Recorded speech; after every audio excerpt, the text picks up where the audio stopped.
നമസ്കാരം. നെളിയോര വിശേഷങ്ങളിലേക്ക് സ്വാഗതം. കുറ്റിപ്പുറത്ത് ഓട്ടോറിക്ഷയും കാറും കൂട്ടിയിടിച്ച് 2 പേർക്ക് ദാരുണാന്ത്യം. എടച്ചലം സ്വദേശി റസാഖ്, പാണ്ടികശാല സ്വദേശി ശ്യാം എന്നിവരാണ് മരിച്ചത്. ദേശീയപാത 66 പെരുമ്പറമ്പിൽ വെച്ചായിരുന്നു അപകടം. ഇടിയുടെ ആഘാതത്തിൽ ഓട്ടോറിക്ഷ പൂർണ്ണമായും തകർന്നു. ഓട്ടോറിക്ഷയിൽ ഇടിച്ച ശേഷം നിയന്ത്രണം വിട്ട കാർ തല കീഴായി മറിയുകയായിരുന്നു. അപകടത്തിൽ ഓട്ടോറിക്ഷയിൽ സഞ്ചരിച്ചിരുന്നവർക്കാണ് മരണം സംഭവിച്ചത്. കാറിലുണ്ടായിരുന്ന യാത്രക്കാരെ നിസ്സാര പരിക്കുകളോടെ കുറ്റിപ്പുറം താലൂക്ക് ആശുപത്രിയിൽ പ്രവേശിപ്പിച്ചു.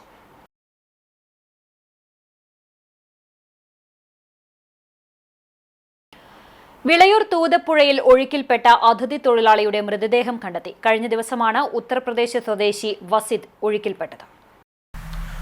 തൂതപ്പുഴയിലെ വിളയൂർ കണ്ടേങ്കാവ് കടവിൽ കുളിക്കാനിറങ്ങി ഒഴുക്കിൽപ്പെട്ട് കാണാതായ ഉത്തർപ്രദേശ് സ്വദേശി വാസിദിന്റെ മൃതദേഹമാണ് കണ്ടെത്തിയത്. ഞായറാഴ്ച വൈകുന്നേരത്തോടെ പാലോളിക്കുളമ്പ് ഭാഗത്തുനിന്നുമാണ് ഇയാളുടെ മൃതദേഹം കണ്ടെത്തിയത്. ഫയർഫോഴ്സ്, ട്രോമോ കെയർ ഉൾപ്പെടെയുള്ളവരുടെ നേതൃത്വത്തിൽ നടത്തിയ തിരച്ചിലാണ് മൃതദേഹം കണ്ടെത്തിയത്. ഉത്തർപ്രദേശ് സ്വദേശിയായ വാസിദ് കഴിഞ്ഞ ദിവസം ഉച്ചയോടെയാണ് കണ്ടേങ്കാവ് കടവിൽ കുളിക്കാനിറങ്ങിയത്. ഇയാൾക്കൊപ്പം കുളിക്കാനിറങ്ങി ഒഴുക്കിൽപ്പെട്ട ഉത്തർപ്രദേശ് സ്വദേശി ആസിഫിനെ ഒപ്പമുണ്ടായിരുന്നവർ രക്ഷപ്പെടുത്തിയിരുന്നു. വാസിദിനെ രക്ഷപ്പെടുത്താൻ സാധിച്ചില്ല. തുടർന്ന് ഇന്നലെയും ഇന്നുമായി നടത്തിയ തെരച്ചിലിനൊടുവിലാണ് മൃതദേഹം കണ്ടെത്തിയത്. ഒഴുക്കിൽപ്പെട്ട ഭാഗത്തു നിന്നും 5 കിലോമീറ്റർ താഴെ നിന്നുമാണ് മൃതദേഹം കണ്ടെത്തിയത്. കൊപ്പം പോലീസ് സ്ഥലത്തെത്തി മേൽ നടപടികൾ സ്വീകരിച്ചു. കണ്ടേങ്കാവ് പ്രവർത്തിക്കുന്ന മെറ്റൽ കമ്പനിയിലെ ഓട്ടുപാത്ര നിർമ്മാണ തൊഴിലാളി കൂടിയാണ് വാസിദ്. 28 വയസ്സാണ്. മൃതദേഹം പോസ്റ്റ്മോർട്ടം നടപടിക്ക് ശേഷം ബന്ധുക്കൾക്ക് വിട്ടുകൊടുക്കും. പട്ടാമ്പി താലൂക്ക് ലൈബ്രറി കൌൺസിലിന്റെ നേതൃത്വത്തിൽ UP തല വായനോത്സവം സംഘടിപ്പിച്ചു. ജില്ലാ library council president doctor CP Chithrabhanu വായനോത്സവത്തിന്റെ ഉദ്ഘാടനം നിർവഹിച്ചു.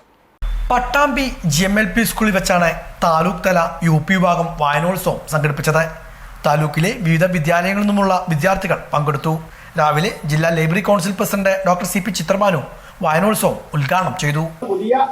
കാഴ്ചപ്പാടുകളിലേക്ക് ഇറങ്ങി നിൽക്കുക എന്നത് പലപ്പോഴും ഞങ്ങൾ അനുഭവിക്കുന്ന പ്രായത്തിൻ്റെ വലിയ പ്രയാസമാണ്. അതുകൂടി കുറച്ചു കൊണ്ടുവരിക കഴിയുക എന്നതാണ് ഞങ്ങളിവിടെ കൂടിയിരിക്കുന്നതിൻ്റെ ഏക ഉദ്ദേശം. അതുകൊണ്ട് ഈ ഉത്സവം നിങ്ങളുടേതാണ്. ഇതിനെ പൂർണ്ണമായിട്ട് നിങ്ങൾ ആഘോഷത്തോടു കൂടി ആടി തിമിർക്കണം എന്നതാണ് ആദ്യം പറയാനുള്ളത്. രണ്ടാമത് പറയാനുള്ള കാര്യം, ഇന്ന് 4 മണിക്ക് ഈ പരിപാടി കഴിഞ്ഞ് നിങ്ങൾ തിരിച്ചു പോയാൽ നിങ്ങൾ നിങ്ങളുടെ നാട്ടിലെ വായനശാലയിലേക്ക് കയറി ചെല്ലണം. അവിടെ ഒരു ഏട്ടനോ ഒരു ചേച്ചിയോ ഇരിക്കുന്നുണ്ടാവും. തീർച്ചയായിട്ടും നിങ്ങൾ ചോദിക്കണം, നമ്മളെ ബാലവേദി എങ്ങനെ പ്രവർത്തിക്കുന്നുണ്ട് എന്ന്. ആ ബാലവേദികളെ സജീവമാക്കാൻ കഴിഞ്ഞാൽ മാത്രമേ ഇനി വായനശാലയ്ക്ക് മുന്നോട്ട് പോകാൻ കഴിയൂ. അതുകൊണ്ട് ഈ ഉത്സവത്തിൽ പങ്കെടുത്ത നിങ്ങളിൽ വലിയ പ്രതീക്ഷ ഞങ്ങൾക്കുണ്ട്. നിങ്ങൾ കയറി ചെന്ന് നിങ്ങളുടെ വായനശാലയ്ക്കകത്ത് ചോദ്യം ചെയ്യണം, ഈ പുസ്തകങ്ങളൊക്കെ എന്തിനാണ് നിങ്ങൾ കൂട്ടിവെച്ചത്? ഇത് എന്തുകൊണ്ടാണ് നിങ്ങൾ ആൾക്കാർക്ക് വായിക്കാൻ കൊടുക്കാത്തത്? ഞങ്ങൾക്കൊന്ന് തൊടാൻ, ഒരു പുസ്തകം വാസനിക്കാൻ, ആ പുസ്തകത്തിലൂടെ സഞ്ചരിക്കാൻ വേണ്ടി കുട്ടികളുടെ ഒരു കൂട്ടത്തെ വായനശാലയിൽ ഉണ്ടാക്കിക്കൂടെ എന്ന് അതില്ലാത്ത വായനശാലകളിൽ നിങ്ങൾ ചോദിക്കണം. അതുള്ള വായനശാലകളിൽ നിങ്ങൾ അതിൽ നല്ല രൂപത്തിൽ ഇടപെട്ട് UP വായനോത്സവം കഴിഞ്ഞാൽ അഖില കേരള വായനോത്സവമുണ്ട്. അതുപോലെ തന്നെ കൗമാരപ്രായക്കാർക്കുള്ള വായനോത്സവമുണ്ട്. ഇങ്ങനെ വായനയെ ഒരു ഉത്സവമാക്കി മാറ്റാൻ നിങ്ങൾക്ക് സാധിക്കണം. ലൈബ്രറി കൌൺസിൽ ജില്ലാ എക്സിക്യൂട്ടീവ് അംഗം N രാജൻ അധ്യക്ഷനായിരുന്നു. Taluk secretary T Sathyanathan, MP Rajan, Ajesh, VM Suma, Rajalakshmi, TR Ravikumar തുടങ്ങിയവർ പങ്കെടുത്ത് സംസാരിച്ചു. പാട്ടും പറച്ചിലും, സർഗോത്സവം, അറിവരങ്ങ് തുടങ്ങിയ സെക്ഷനുകളും വായനോത്സവത്തിന്റെ ഭാഗമായി നടന്നു. സമാപന സമ്മേളനം ചലച്ചിത്ര പുരസ്കാര ജേതാവ് ബീന R ചന്ദ്രൻ ഉദ്ഘാടനം ചെയ്തു. Taluk library council president Janardhanan അധ്യക്ഷനായിരുന്നു. KSSPU മുതുതല യൂണിറ്റ് കുടുംബമേള സംഘടിപ്പിച്ചു. വിവിധ കലാപരിപാടികളും ഉണ്ടായി. KSSPU മുതുതല യൂണിറ്റ് കുടുംബമേള കൊടുമുണ്ട ബാബു സോട്ടൂത്തിൽ വെച്ചാണ് നടത്തിയത്. KSSPU ജില്ലാ കമ്മിറ്റി അംഗം M രാമചന്ദ്രൻ കുടുംബമേള ഉദ്ഘാടനം ചെയ്തു. ഈ കഴിഞ്ഞ 8-ാം തീയതി തിരുവനന്തപുരത്ത് സംസ്ഥാന നേതാക്കന്മാർ സത്യാഗ്രഹം നടത്തി. അതിന്റെ വാർത്തകളും മറ്റു കാര്യങ്ങളൊന്നും വേണ്ടത്ര ഇങ്ങോട്ട് എത്തിയില്ല എന്നുള്ളത് ഇപ്പൊ പുതിയ പത്രത്തിന്റെ പുതിയ ചില ധർമ്മമാണ്. അപ്പോൾ പാലക്കാട് ജില്ലയിൽ നടക്കുന്നതിന് ഒറ്റപ്പാലത്തെ നടക്കുന്നത് പുറയ്ക്ക് വരില്ല. പട്ടാമ്പിയിലത്തെ പ്രത്യേക പേജാണ്. ഒറ്റപ്പാലത്ത് നടക്കുന്നത് പട്ടാമ്പിക്കാരറിയില്ല. അങ്ങനെയൊക്കെ മാധ്യമങ്ങളിൽ അങ്ങനെ ചില സംവിധാനങ്ങളുണ്ട്. അതുകൊണ്ട് അതിന്റെ വേണ്ടത്ര പ്രചരണമായില്ല എന്നൊരു വിമർശനമൊക്കെ നമ്മുടെ രംഗത്തുണ്ട്. എങ്കിലും നമ്മുടെ ആവശ്യങ്ങൾ നേടിയെടുക്കുന്നതിൽ ഒരു വിട്ടുവീഴ്ചയും നമുക്കില്ല. അതുപോലെ ഇനി നിരന്തരമായ പരിപാടികളാണ്. ഈ ദിവസങ്ങൾ കഴിഞ്ഞ ഒരാഴ്ച കഴിഞ്ഞാൽ വീണ്ടും പരിപാടികൾ ആരംഭിക്കുക. വനിത നമ്മുടെ മാതൃഭാഷാ ദിനം, ഈ കുടുംബമേളകളിൽ പങ്കെടുത്തിട്ടുള്ള പെൻഷൻകാരുടെ കലാപരിപാടികളിൽ ഏറ്റവും മെച്ചമായത് അവിടെ അവതരിപ്പിക്കാനുള്ള സംവിധാനം അവർ. അതേപോലെ ജില്ലാ കലാമേള ഇപ്രാവശ്യം ചിറ്റൂര് നടത്താൻ തീരുമാനിച്ചിരിക്കുക. ജില്ലാ കമ്മിറ്റി അംഗം M K Radha, block president M Rajendran, vice president Venugopal Perumudiyoor, സംസ്ഥാന councillor K M Unnikrishnan, M Manikandan, K A Abubakar, N P Parameswaran തുടങ്ങിയവരും പങ്കെടുത്ത് സംസാരിച്ചു. വിവിധ കലാപരിപാടികളും അരങ്ങേറി. പാലക്കാട് ജില്ലാ കായികമേളയിൽ ചാലിശ്ശേരിയുടെ കെ യു യദുകൃഷ്ണയ്ക്ക് പൊൻതിളക്കം. മുളന്തണ്ടിൽ തുടങ്ങിയ പോൾവാട്ടിലെ വിജയഗാഥയാണ് ഇത്തവണയും തുടർന്നത്. ചാലിശ്ശേരി ഗവൺമെന്റ് ഹയർ സെക്കൻഡറി സ്കൂളിലെ പോൾവാൾ താരമായ കെ യു യദുകൃഷ്ണ കാറ്റിനൊപ്പം ചലിക്കുന്ന മുളത്തണ്ട് പിടിച്ച് ചാടി പാലക്കാട് ജില്ലയിൽ 1ാം സ്ഥാനം നേടിയത് സ്കൂളിനും ഗ്രാമത്തിനും ആഹ്ലാദമായി. 2023 കുന്നംകുളത്ത് നടന്ന കായികമേളയിൽ 2.80 മീറ്റർ ഉയരത്തിൽ മുളന്തണ്ട് ഉപയോഗിച്ച് ചാടിയാണ് 7ാം സ്ഥാനത്തെത്തിയത്. യദുവിന്റെ ചിത്രം സാമൂഹ്യ മാധ്യമങ്ങളിൽ പ്രചരിച്ചപ്പോൾ നടനും എംപിയുമായ സുരേഷ് ഗോപി 1,14,000 രൂപ വില വരുന്ന ഫൈബർ പോൾ സ്കൂളിന് സമ്മാനിച്ചു. അതായിരുന്നു യദുവിന്റെ ജീവിതത്തിലെ വഴിത്തിരിവ്. അതേ തണ്ടുപയോഗിച്ച് യദു 3.50 മീറ്റർ ഉയരത്തിൽ ചാടി പാലക്കാട് ജില്ലാ കായികോത്സവത്തിൽ സീനിയർ പോൾവാൾട്ട് വിഭാഗത്തിൽ തുടർച്ചയായി 2ാം വർഷവും സ്വർണം സ്വന്തമാക്കി. കായികമേളയുടെ ദീപശിഖ പ്രയാണം നയിച്ചത് യദുവായിരുന്നു.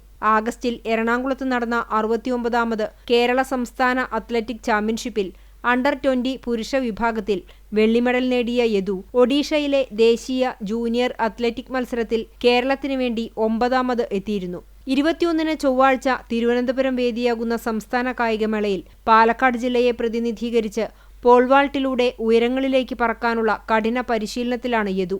ചാലിശ്ശേരി സ്കൂളിൽ നിന്നും സബ് ജൂനിയർ ബോയ്സ് ഹൈജമ്പിൽ PS Niranjan, shot put sub junior girls Siya Fathima, junior boys പോൾവാൾട്ടിൽ CS അക്ഷയ്, സീനിയർ ഗേൾസ് പോൾവാൾട്ടിൽ KP അനന്യ എന്നിവർ പാലക്കാട് ജില്ലയ്ക്കു വേണ്ടി സംസ്ഥാനതലത്തിൽ മത്സരിക്കും. സ്കൂളിലെ കായികാധ്യാപിക ഷക്കീല മുഹമ്മദ്, കോച്ച് ഉണ്ണികൃഷ്ണൻ, UP വിഭാഗം PT അധ്യാപകൻ ബിബിൻ എന്നിവരുടെ നേതൃത്വത്തിൽ യദുവിനും മറ്റു താരങ്ങൾക്കും മികച്ച പരിശീലനമാണ് നൽകുന്നത്.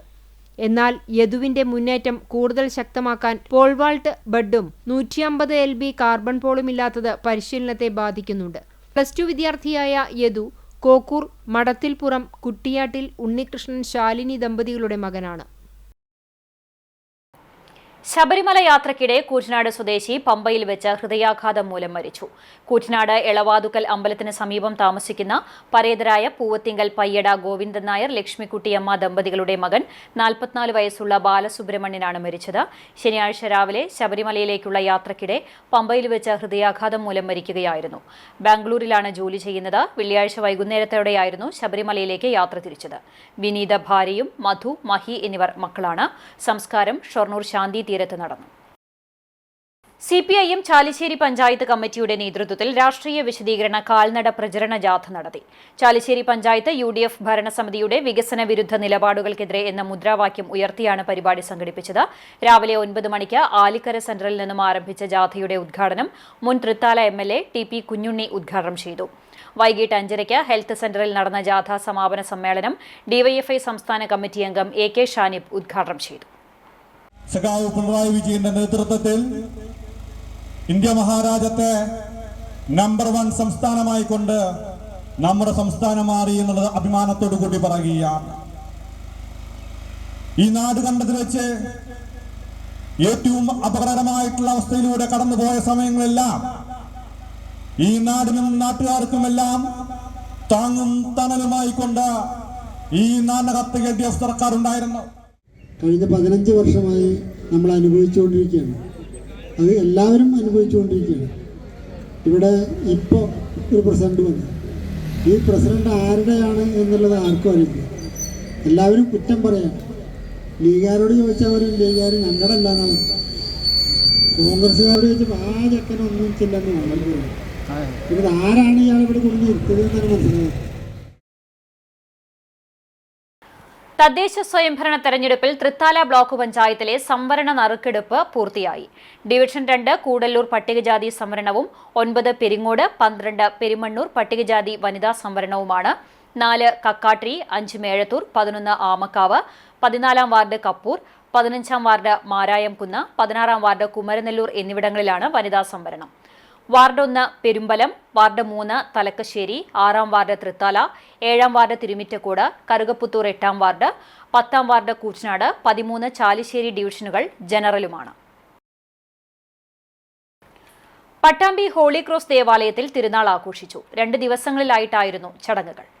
പട്ടാമ്പി ഹോളി ക്രോസ് ദേവാലയത്തിലാണ് വിശുദ്ധ കുരിശിന്റെ തിരുനാൾ ആഘോഷിച്ചത്. ഷൊർണൂർ സെന്റ് ആന്റണീസ് ഇടവക വികാരി ഫാദർ ലോറൻസ് കൊടിയുയർത്തി. സമൂഹ ദിവ്യബലിക്ക് സുൽത്താൻപേട്ട ലത്തീൻ രൂപത മെത്രാൻ ഡോക്ടർ പീറ്റർ അബീർ ആന്തോണി സ്വാമി നേതൃത്വം നൽകി. പാപത്തിന്റെ ചിഹ്നമായിരുന്ന കുരിശിൽ യേശു ഉയർത്തപ്പെട്ടപ്പോൾ അത് ജീവന്റെ അടയാളമായി മാറി. എല്ലാവർക്കും അറിയാം, യേശു കുരിശ് മരണം വരെ മരണത്തെ ജയിച്ചു. യേശു നമുക്ക് വേണ്ടി പാപപരിഹാര ബലിയായി തീർന്നു.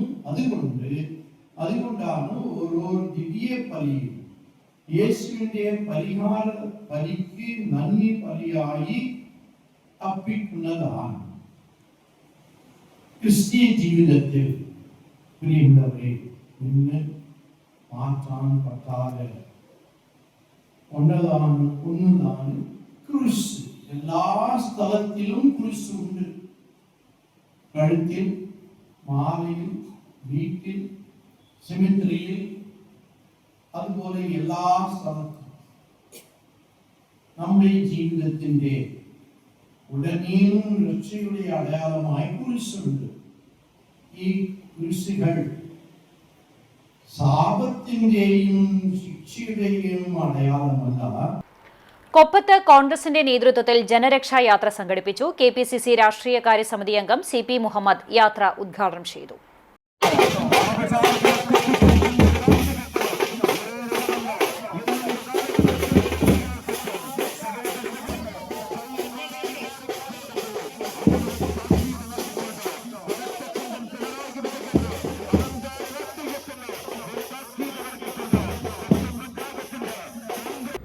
കേന്ദ്ര സംസ്ഥാന സർക്കാരുകളുടെയും കൊപ്പം ഗ്രാമപഞ്ചായത്ത് ഭരണസമിതിയുടെയും ദുർഭരണത്തിനെതിരെയാണ് കൊപ്പം പഞ്ചായത്ത് കോൺഗ്രസ് കമ്മിറ്റിയുടെ നേതൃത്വത്തിൽ ജനരക്ഷായാത്ര നടത്തിയത്. ആമിയൂർ മുതൽ വിയറ്റ്നാം പടി വരെയായിരുന്നു ജനരക്ഷായാത്ര നടത്തിയത്. KPCC രാഷ്ട്രീയകാര്യ സമിതി അംഗം CP മുഹമ്മദ് ജനരക്ഷായാത്ര ഉദ്ഘാടനം ചെയ്തു. DCC secretary Kammukutty Edathol, M Radhakrishnan, AP Ramadas, Hasees Pattambi, OK Farooq, E Musthafa, Jayashankar Kottarathil തുടങ്ങിയവർ വിവിധ കേന്ദ്രങ്ങളിൽ പങ്കെടുത്ത് സംസാരിച്ചു. AK മുസ്തഫ ജാഥ ക്യാപ്റ്റനും TK ഷുക്കൂർ കോർഡിനേറ്ററും AP വേണുഗോപാൽ ഡയറക്ടറുമായുള്ള യാത്രയാണ് സംഘടിപ്പിച്ചത്. വിയറ്റ്നാംപടിയിൽ നടന്ന സമാപന സമ്മേളനം റിയാസ് മുക്കോളി ഉദ്ഘാടനം ചെയ്തു. കുലക്കല്ലൂർ ചൂണ്ടമ്പറ്റ ഗവൺമെന്റ് ഹയർ സെക്കൻഡറി സ്കൂളിലെ പുതിയ കെട്ടിടം തുറന്നു നൽകി. മന്ത്രി GR അനിൽ കെട്ടിടത്തിന്റെ ഉദ്ഘാടനം നിർവഹിച്ചു.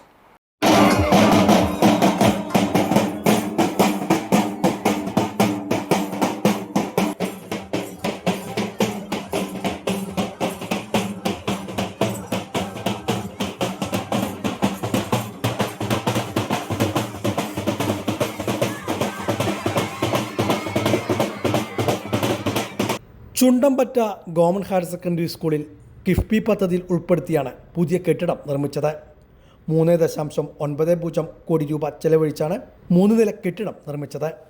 12 ക്ലാസ് മുറികളും 9 ശൗചാലയങ്ങളും ഉൾപ്പെടുന്നതാണ് പുതിയ കെട്ടിടം. കെട്ടിടമാണ് മന്ത്രി GR അനിൽ തുറന്നു കൊടുത്തത്. സാധാരണക്കാർ എത്തിപ്പെടുന്ന സർക്കാർ ഓഫീസുകളുടെ വികസനമാണ് സർക്കാർ ലക്ഷ്യമെന്ന് ഉദ്ഘാടന പ്രസംഗത്തിൽ മന്ത്രി സൂചിപ്പിച്ചു. വിദ്യാഭ്യാസ മേഖലയിലും വിപ്ലവകരമായ മാറ്റങ്ങളാണ് സർക്കാർ നടപ്പാക്കി വരുന്നതെന്നും അദ്ദേഹം ഓർമ്മപ്പെടുത്തി. സാധാരണ കുടുംബങ്ങളിലെ കുട്ടികൾക്ക് പഠന സൗകര്യം മെച്ചപ്പെടുന്നുവെന്നാണ്. ഈ ഗവൺമെൻറ് 5000-ൽ പരം കോടി രൂപയാണ്. കഴിഞ്ഞ ദിവസം 2 ദിവസത്തിന് മുമ്പാണ് എൻ്റെ മണ്ഡലത്തിൽ 2 സ്കൂൾ ഇതുപോലെ 390 3,90,00,000 രൂപ ചെലവഴിച്ച് ഇതേപോലെ തന്നെ ഡിസൈൻ ചെറിയ വ്യത്യാസമുണ്ട്. 3 നില കെട്ടിടം 2 സ്കൂളിൻ്റെ പൂർത്തിയാക്കിയത് വിദ്യാഭ്യാസ മന്ത്രി ഉദ്ഘാടനം ചെയ്തുകൊണ്ട് അദ്ദേഹം പറഞ്ഞ കണക്കനുസരിച്ച് 5,000-ൽ പരം കോടി രൂപ ഈ ഗവൺമെൻറ് കാലത്ത് വിദ്യാഭ്യാസ മേഖലയ്ക്ക് വേണ്ടി മാത്രം ഗവൺമെൻറ് ചെലവഴിച്ചതാണ്. ആലോചിച്ച് നോക്കിയേ, ഒരു 10 ഗവൺമെൻറ് കാലത്ത് ചെലവഴിച്ച തുകയുടെ തുല്യമായ തുകയാണ്. ഒരു 10 ഗവൺമെൻറ് കേരളത്തിലെ പുറകോട്ടുള്ള ഒരു 10 ഗവൺമെൻറ് എടുത്താൽ ആ ഗവൺമെൻറ്റിൻ്റെ കാലയളവിൽ വിദ്യാഭ്യാസ മേഖലയുടെ അടിസ്ഥാന സൗകര്യ വികസനത്തിന് വേണ്ടി ചിലവഴിച്ച തുക ഒരു ഗവൺമെൻറ് കാലത്ത് ചിലവഴിച്ചത്. അതുകൊണ്ടാണ് നമുക്ക് 11 ലക്ഷത്തോളം വിദ്യാർത്ഥികൾ തിരികെ ഗവൺമെൻറ് എയ്ഡഡ് സ്കൂളുകളിലേക്ക് എത്തിയത്. ഇടയ്ക്ക് സ്കൂളുകൾ പൂട്ടാൻ വേണ്ടി തീരുമാനിച്ചൊരു ഘട്ടം രക്ഷകർത്താക്കൾക്ക് ഓർമ്മയിൽ കാണും. അപ്പോൾ നമുക്ക് മികവിൻ്റെ കേന്ദ്രങ്ങളാക്കി നമ്മുടെ വിദ്യാലയങ്ങളെ മാറ്റാൻ ശ്രമിച്ചതിൻ്റെ ഗുണപരമായ മാറ്റമാണ് 10-11 ലക്ഷം വിദ്യാർത്ഥികൾ തിരികെ സ്കൂളിലെത്തിയത്. നല്ല റിസൾട്ട്, വിശേഷിച്ചും SSLC +2 പരീക്ഷയിൽ മികവാർന്ന റിസൾട്ട് നമുക്ക് കൈവരിക്കാൻ ഗവൺമെൻറ് സ്കൂളുകൾക്ക് കഴിഞ്ഞു. ഞാൻ സ്കൂളിൽ പഠിക്കുന്ന കാലത്ത് അന്നത്തെ മുഖ്യധാര പത്രങ്ങളിലെ മലയാള പത്രങ്ങളിലെ SSLC റിസൾട്ട് വരുമ്പോഴുള്ള പ്രധാന വാർത്ത ഒരു വിദ്യാർത്ഥി പോലും വിജയിക്കാത്ത താഴെ പറയുന്ന സ്കൂളുകളെന്നാണ് പത്രത്തിൻ്റെ ഹെഡിങ്. മുഹമ്മദ് മോസിൻ MLA ചടങ്ങിൽ അധ്യക്ഷനായിരുന്നു. ജില്ലാ പഞ്ചായത്ത് സ്ഥിരസമിതി അധ്യക്ഷ എ സാബിറ, കുൽക്കല്ലൂർ ഗ്രാമപഞ്ചായത്ത് president V Ramani, vice president TK Isahaq, school principal Manoj Kumar, പ്രധാനാധ്യാപിക Sini, PTA president Asainar, SMC chairman Ashraf Karinganad, മറ്റു ഗ്രാമപഞ്ചായത്ത് അംഗങ്ങൾ തുടങ്ങിയവരും പങ്കെടുത്ത് സംസാരിച്ചു. ഇതോടെ നിളയോര വിശേഷങ്ങൾ സമാപിക്കുന്നു. നമസ്കാരം.